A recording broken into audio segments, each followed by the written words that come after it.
কি রে, কই যাস? বাজারে যাই, মাথায় ডিম আছে, বিক্রি করুম। শুনলাম তুই নাকি বলদ, তো বাজারে যাই মাথা ডিম বিক্রি করবি কেমনে? এটা তুই বুঝবি না। তুই অত শুনলাম কম যাস না।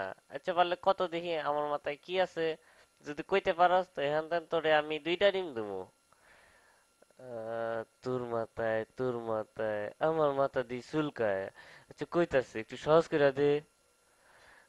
আমার মাথায় যা আছে এটার গায়ের রং সাদা, আর ভাঙলে কুসুম লাল হইতে পারে, আবার হলুদ হইতে পারে, আর কম না কইলে বুঝা লইবি। বুঝে গেছি, তোর মাথায় লেম্বু।